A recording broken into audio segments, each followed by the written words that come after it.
America. All right, everybody. Joe Popp Over America with today's helmet report. Okay, I got into Kansas City a couple of days ago, and what's the first thing you do when you go to Kansas City? You get some barbecue. So I did some searching around and tried to do some research, and I found this place that was the #1 TripAdvisor restaurant in the city called Q39 for barbecue. And you know, after I checked into my hotel, I chilled out for a little bit, and then decided I didn't want to drive, so I took an Uber to Q39.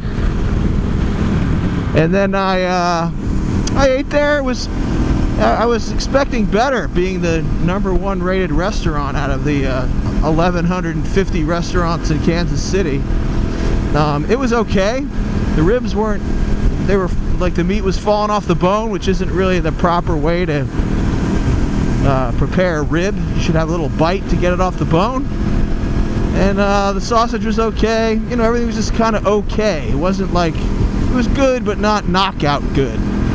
But not a bad experience. Ubered back to the hotel room, did some research. I found an open mic night that was only like a half a mile from my hotel at a place called the Uptown Arts Bar.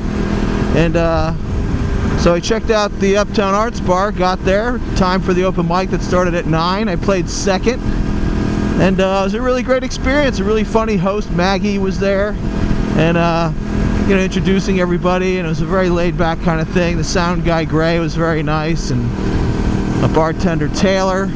Just all-around nice people, very liberal atmosphere, very cool, laid back. I played 3 songs. I did Legs of Cement, Trailer Park Heaven, and Spider and the Octopus, and we all did a sing-along for Spider and the Octopus, so that was pretty funny. After there, I hung out, had a few drinks at the bar, and called it a night. Next day, I was destined to find the real deal about the barbecue. And the guy who my Uber driver said to try this place called Joe's Kansas City, and I'm so glad I did. So I wanted to go to the Kansas side of Kansas City, so I drove over there and I looked at a monument that was there for the foreign war veterans. I like to look at monuments every now and then. And after that, I went to Joe's Kansas City, and wouldn't you know it, there's a line halfway out the door, and for good reason. As I was walking up there, I saw the awards they won, and you know, all the congratulations they got for food preparation. And as I stood in line, I was just getting so hungry. I didn't finish my food at Q39, but I was getting so hungry in this line, I knew I was going to polish off a whole plate of food. So I got the brisket and rib and brisket dinner plate, and I got a side of dirty rice, which I'm so glad I did. But anyway, this barbecue, and I'm not being exaggerating here, this has got to be the best barbecue I've ever had. And I've been to North Carolina, Kansas City, I've been to Texas, I've been all over. And I've tried barbecue everywhere, and it's always good, but this was really just a cut above. I was really surprised how good it was, and I'm going to call it the best barbecue I've ever had. I know, that sounds like hyperbole, but it is true. So, finished off my food, cleaned the whole plate, sat there, drank a bunch of iced tea. Really nice people there. You know, everyone seemed very helpful. You know, everyone at the counter, all the guys bussing tables and stuff. Just a really nice collection of people.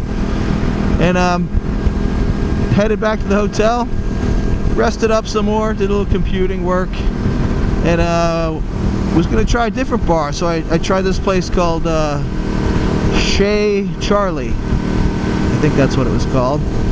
And it was just a little dive bar that had this 50s jukebox, and when I got there, it was just me and another guy sitting at the bar, and as I sat there, a few more people trickled in, but just didn't seem like my kind of place. And I knew there was a open poetry thing at the Uptown Arts Bar, so I actually, after a couple of beers, I headed back to the Uptown Arts Bar and watched a few poets read. And that's pretty much it for Kansas City. And yesterday during the day, I got a phone call from a Wolfson High School teacher who was never actually my teacher, but was sort of my friend when I was in high school, named Brad. And Brad invited me to stay at his place in Iowa City. I was going to go to Des Moines, but I decided against that, since I haven't seen Brad in like 30 years, and we've been kind of keeping up in touch on the Facebook. So I figured I'd make a go see him, and he's a guitar player, very influential in my life. Kind of taught me it was okay to be an artist, and materialism doesn't matter. It's a lot of things kind of guided me when I was very young. So I'm gonna go see Brad. A little detour out of my way, but it's gonna be worth it. Just another hour and a half on each side, which is nothing for me these days. Hour and a half is like a tick of the clock. So looking forward to seeing Brad. So it's about 4.5 hours there. Bike's running good so far. And that's it. Popp Over America, over and out. Popp Over America is made possible by support from Alto Music, Arai Helmets, Corbin Motorcycle Seats, D'Addario Strings, Hoffy Carbon Fiber Cases, Michelin Motorcycle Tires, Otherworld Computing, and Cena Motorcycle Bluetooth devices. Stay tuned for the next episode of Popp Over America.